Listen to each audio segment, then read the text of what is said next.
नमस्कार, news and competition cricket channel में आपका स्वागत है। देखते हैं आज की महत्वपूर्ण खबरें। दिल्ली में अपरास्त कमल खिला।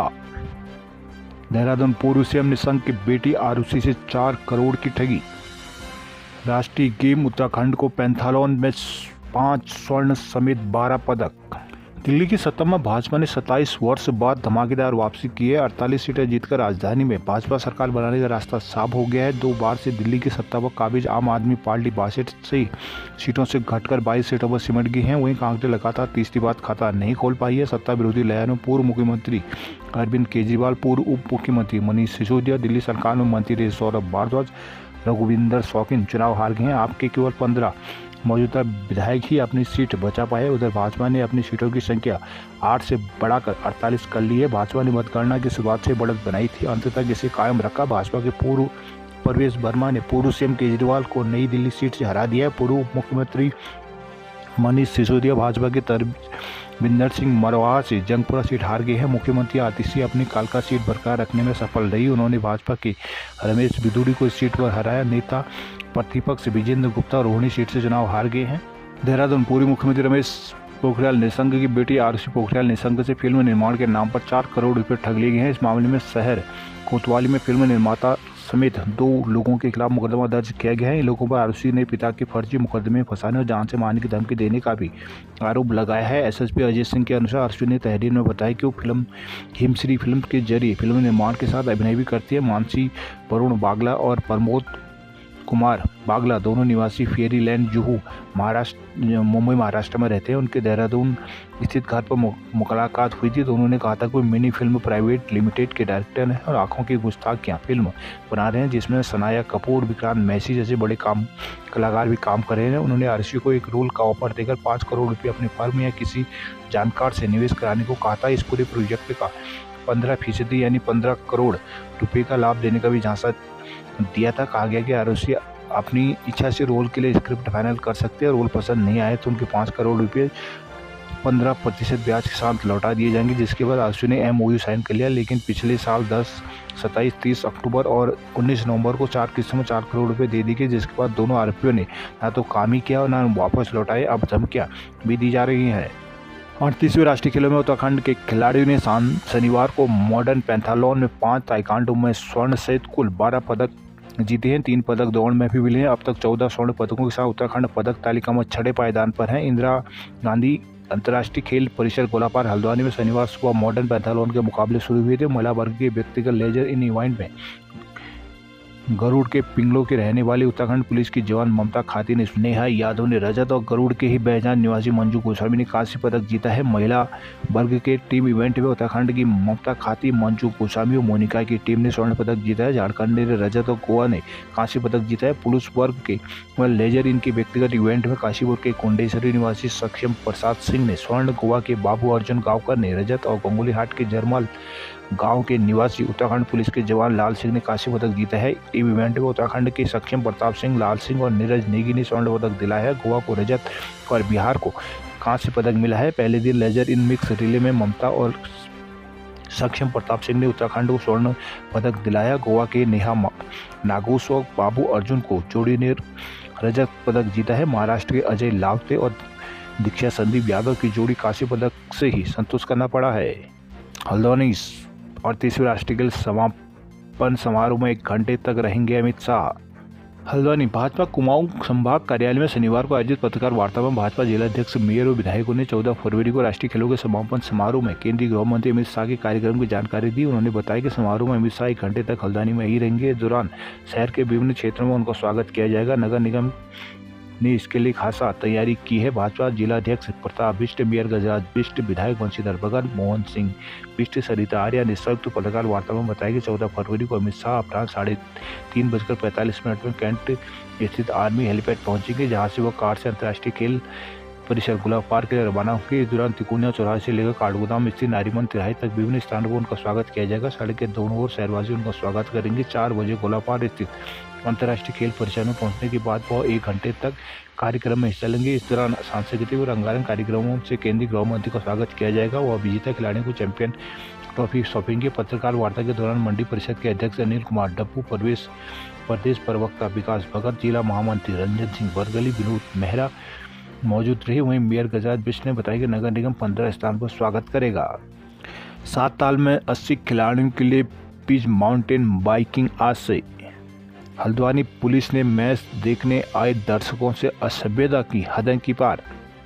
हल्द्वानी में पटवारी का वाहन न धोने पर महिला कर्मी को हटवाया। बेतालघाट तहसील में तैनात महिला पीआरडी जवान ने एक पटवारी को मानसिक उत्पीड़न नौकरी से हटवाने का आरोप लगाया। महिला जवान ने वाहन धुलवाने व फुलवाड़ी कराने समेत कई आरोप लगाए। इस संबंध में महिला जवान का वीडियो सोशल मीडिया पर वायरल हो रहा है। हिंदुस्तान वीडियो की पुष्टि तो नहीं करता, वहीं अधिकारी को कहना है कि वीडियो की जाँच कराएंगे। वायरल वीडियो में महिला जवान अपने नाम का जिक्र करते हुए कह रही है कि वह बेतालघाट तहसील में तैनात है। आरोपों के क्षेत्र में तैनात पटवारी ने कुछ दिन पहले उन्हें फोन पर अपनी गाड़ी धोने को कहा। वीडियो वायरल होने के बाद पटवारी उससे धमकी दे रहा है। महिला जवान का आरोप है कि पटवारी ने उसे नौकरी से हटवा दिया है, जबकि उसका एक छोटा बेटा है जिसे काम उससे कराए जा रहे हैं जो उसके स्तर के नहीं हैं। उधर पीआरडी का अतिरिक्त प्रभार संभाल ली डीडीओ गोपाल गिरी गोस्वामी ने कहा कि मामला उनके संज्ञान में नहीं है, वीडियो की जाँच के बाद कार्रवाई की जाएगी। हल्द्वानी में शपथ के बाद पार्षद ने की मजदूरों से मारपीट। हल्द्वानी में एक पार्षद व उसके समर्थकों ने शपथ ग्रहण समारोह के कुछ घंटे बाद ही शहर में सीवरेज का कार्य कर रही कंपनी के मजदूरों को पूरी तरह पीट दिया। शुक्रवार रात की इस घटना में 3 मजदूर घायल हो गए। आरोप है कि पार्षद समर्थकों ने असला भी लहराए और बुलडोजर, ट्रैक्टर व कई कारों के शीशे तोड़ डाले। कंपनी के महाप्रबंधक की तहरीर पर पार्षद समेत 4 लोगों पर नामजद और 10 अज्ञात पर मुकदमा दर्ज किया गया है। बताया जा रहा है कि यहाँ सीवरेज के कार्यों को लेकर तनातनी चल रही है। तिरुपति सीमेंट प्रोडक्ट कंपनी के महाप्रबंधक सचिन यादव ने मुखानी थाने में तहरीर देकर बताया कि उनकी कंपनी शहरी विकास विभाग के तहत ईडीबी की परियोजना में पेयजल और सीवरेज का काम कर रही है। आरोप है कि 7 फरवरी की रात 8 बजे के आसपास मल्ली बामोरी वार्ड 48 के पार्षद मुकुल बलूटिया, रमन बलूटिया, विनीत बलूटिया और गुरानी नाम के युवक समेत 8-10 अन्य लोग उनके मजदूरों के स्टोर यार्ड में घुस गए। मजदूरों से बेवजह गाली गलौज और मारपीट की गई, जिसके अलावा असला लहराकर परिसर में खड़े 4 बुलडोजर, 3 ट्रैक्टर व 5 कारों के शीशे तोड़ दिए गए। जीएम ने मजदूरों को जान से मारने की धमकी देने का भी आरोप लगाया है। एसओ मुखानी विजय मेहता ने बताया कि पार्षद मुकुल बलूटिया समेत 4 पर नामजद और 10 अज्ञात के खिलाफ बलवा, मारपीट, गाली गलौज और जान से मारने की धमकी देने के आरोप में मुकदमा दर्ज कर जाँच शुरू कर दी गई है। देहरादून किसानों की आर्थिक सुधारने में मदद करेंगे अधिकारी।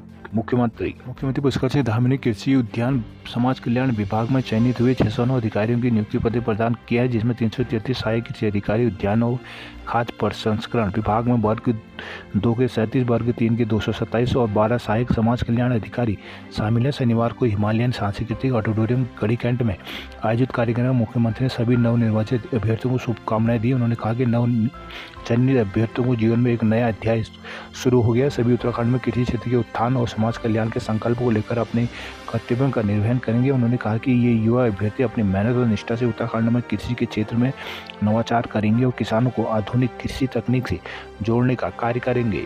गंगोली हाट में प्रसूता की मौत पर गुस्सा, 5 जांच टीम के सामने प्रदर्शन।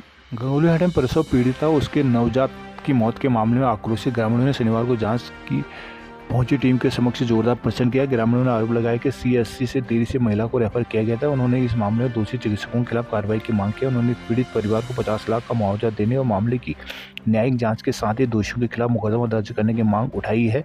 रैतोला निवासी कमला देवी और उसके नवजात की मौत 3 फरवरी को प्रसव के दौरान एक निजी नर्सिंग होम में हो गई थी। महिला और नवजात की मौत के मामले में स्थानीय लोगों ने प्रदर्शन किया। व्यापार संघ, महिला के परिजनों व अन्य सामाजिक संगठनों ने स्वास्थ्य विभाग के खिलाफ नारे लगाए। स्थानीय लोग सीएचसी के बाहर गेट पर धरने पर बैठ गए और स्वास्थ्य विभाग के खिलाफ आक्रोश प्रकट किया। बताया कि 3 फरवरी को कमला देवी को अस्पताल में भर्ती कराया गया। उसी वक्त 2 चिकित्सक और 2 स्टाफ नर्स ने नॉर्मल डिलीवरी की बात बताई थी। 1.5 घंटे बाद महिला पीड़ित की हालत बिगड़ने पर उसे रेफर कर दिया गया। इस बीच पीड़िता को पति रविंद्र सिंह से पत्नी कमला के लिए खाना और जरूरी सामान मंगवाया गया। रेफर करने के बाद 108 एम्बुलेंस की मांग करने के बाद पता चला कि एम्बुलेंस 2.5 घंटे बाद मिलेगी।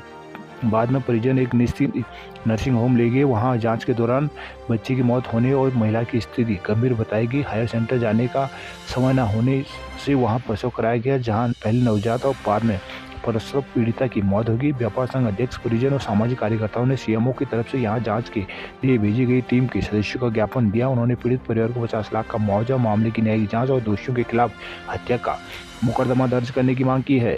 वेरीनाग में अल्ट्रासाउंड जांच के लिए 90 किलोमीटर दौड़ लगाने को मजबूर है महिलाएं। बेरीनाग यहाँ से एक अल्ट्रासाउंड कराने के 90 किलोमीटर दौड़ लगाने को मजबूर है। महिलाओं को सुविधा देने के लिए बनाया गया महिला चिकित्सा भवन सिर्फ टीकाकरण तक ही सीमित रह गया है।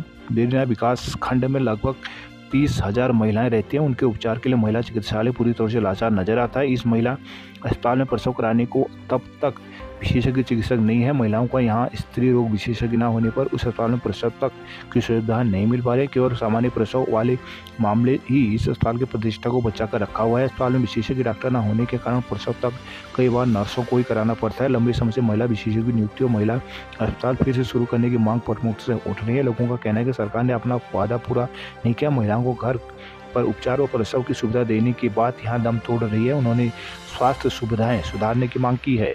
लोहाघाट में आंगनबाड़ी कार्यकर्ताओं ने निकाली रैली। धारचूला गुंजी के मानीला में शिवधाम निर्माण के विरोध में प्रदर्शन। टनकपुर राफ्टिंग के डेमो से टनकपुर का नाम देश विदेशों में गूंजा। स्प्रिट राफ्टिंग में कर्नाटक बना चैंपियन। अल्मोड़ा रामकृष्ण कुटील आश्रम तक पहुंच गई जंगल की आग। फायर सीजन शुरू होने से पहले जंगलों में बनाने की घटनाएं सामने आने लगी हैं। शनिवार दोपहर माल रोड स्थित रामकृष्ण कुटील आश्रम से सटे जंगल में एकाएक आग धधक गई। देखते देखते आग ने विकराल रूप धारण कर लिया और आग आश्रम की ओर बढ़ने लगी। मौके पर पहुंची अग्निशमन विभाग की टीम ने बेमुश्किल आग पर काबू पाया है। तापमान बढ़ने के साथ अब जिला मुख्यालय सहित ग्रामीण क्षेत्रों में आग लगने की घटनाएं सामने आने लगी हैं। पुलिस के मुताबिक शनिवार को अल्मोड़ा नगर के ब्राइटन कॉर्नर स्थित रामकृष्ण कुटील आश्रम से सटे जंगल में अचानक आग धधक की। विकराल हो चुकी आग आश्रम की ओर बढ़ने लगी, जिससे आश्रम में मौजूद लोगों में हड़कंप मच गया। आनंद फानन में आश्रम के लोगों ने फायर सर्विस की सूचना दी। मुख्य अग्निशमन अधिकारी महेश चंद्र के साथ मौके पर फायर सर्विस की टीम पहुंची, तब आग ने बड़े हिस्से को अपने चपेट में ले लिया। फायर कर्मियों ने धधक रही आग पर काबू पाने के प्रयास शुरू कर दिए। करीब 1 घंटे की कड़े मशक्कत के बाद आग पर किसी तरह काबू पाया जा सका। बागेश्वर नवोदय विद्यालय बाहुली में डीएम को मिली खामियां। सल्ट गुलदार का मंडरा रहा खतरा, बच्चों को अकेले कैसे भेजे स्कूल।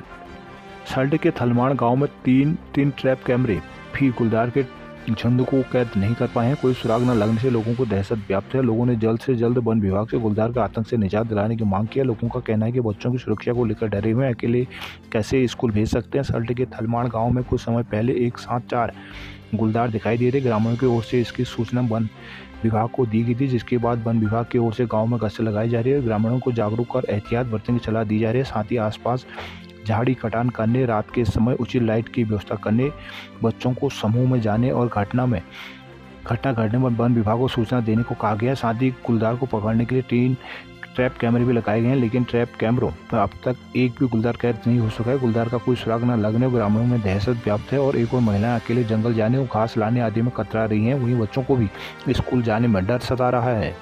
सड़क निर्माण को दी जाएगी प्राथमिकता, अजय टमटा। अल्मोड़ा में बदलते मीडिया और लोकतंत्र पर होगा मंथन। रुद्रप्रयाग बद्रीनाथ हाईवे पर वाहन खाई में गिरने से 2 लोग हुए घायल, किया गया रेफर।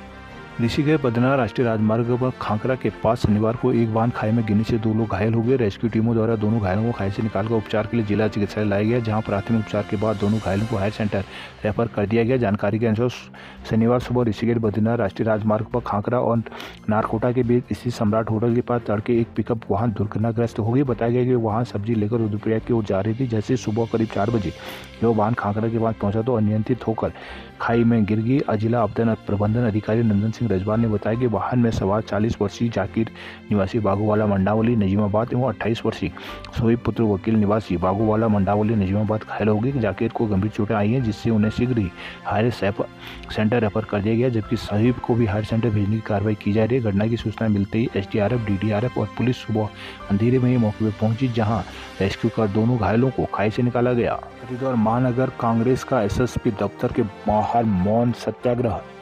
हरिद्वार के महानगर कांग्रेस ने शनिवार को रोशनाबाद में एसएसपी कार्यालय के बाहर मौन सत्याग्रह किया। उन्होंने कहा कि भाजपा निकाय चुनाव के बाद से लगातार कांग्रेस कार्यकर्ता को झूठे मुकदमे में फंसाने का षड्यंत्र रच रही है, इसे बर्दाश्त नहीं किया जाएगा। कहा कि अगर कांग्रेस कार्यकर्ता पर झूठे मुकदमे दर्ज किए गए तो इसका मुंह तोड़ जवाब दिया जाएगा।